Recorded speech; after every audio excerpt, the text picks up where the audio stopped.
සංවේදන කියන්නේ මොනවාද? දරුවන් ඇයි පින්තූර කතා පොත්වලට වැඩි ඇල්මක් දක්වන්නේ? ඇත්තටම ළමයින් සාහිත්‍යයෙන් දුරස් වෙලාද? මේ ජීවිතේ ජය ගන්න පුළුවන් කොහොමද අපිට? කොහොමද ළමයාව නැවතත් සබාදහමට ගෙනියන්නේ? ළමා නිර්මාණකරුවෙක් පුළුල් කියවන්නෙක් විය යුතුයි. පුංචි බබෙක්ව අපි අපේ උකුලේ තියාගෙන නලවමින් අපි නැලවිලි ගීතයක් ගායනා කරනකොට එතන සංවේදන ඔක්කොම තියෙනවා. සංකේත හරහා ලෝකය තේරුම් ගැනීමේ හැකියාව දරුවන් තුළ නිර්මාණය වෙනවා අවුරුදු 2ත් 6ත් අතර කාලයේදී. බොහෝ දේ ඩිජිටල් කරන්නට ලක් වුණාට පස්සේ අපිට සාහිත්‍ය තවදුරටත් මුද්‍රිත පොතක තියාගෙන ළමයාව සාහිත්‍යයට යොමු කරන්න පුළුවන්ද?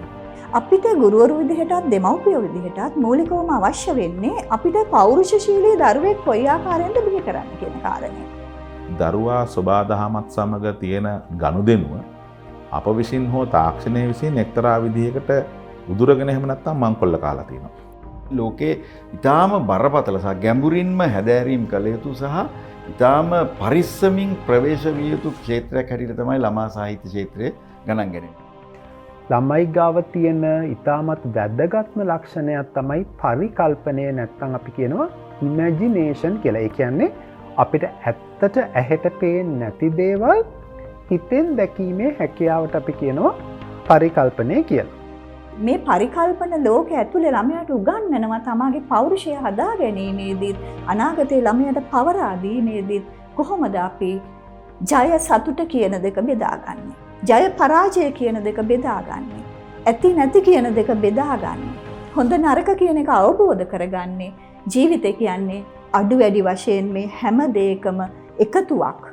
නවයෝන් වියේදී දරුවෝ ගොඩක් අලුත් දේවල් අත්හදා බලන්න යොමු වෙනවා. එයාලගේ චින්තනය තව තවත් පුළුල් වෙනවා. ඊට අමතරව එයාලට විශ්ලේෂණාත්මක චින්තනය එහෙම නැත්නම් විවේචනාත්මක චින්තනය දියුණු වෙනවා. අපි කියනවා critical thinking, analytical thinking කියලා. අපි හිතන්න නරකයි දරුවෙක් ගහක් කොළක් බලන එක, ඇලක දොලක නාන එක, එහෙම නැත්නම් සත්තු සර්පෙක් දිහා බලලා ඉන්න එක, ඒක හුදෙක්ම පරිසරයේ නිරීක්ෂණය පමණක් නෙමෙයි. ඒ තුළින් මිනිස්සෙකුට ලැබෙනවා යම්කිසි වින්දනයක්, යම්කිසි තෘප්තියක්, සතුටක්. සමහරු විශ්වාස කරනවා නිර්මාණකරණයට පිවිසෙන්න තියෙන ලේසිම මාර්ගය තමයි ළමයින් උදෙසා කතන්දර රචනා කිරීම කියලා.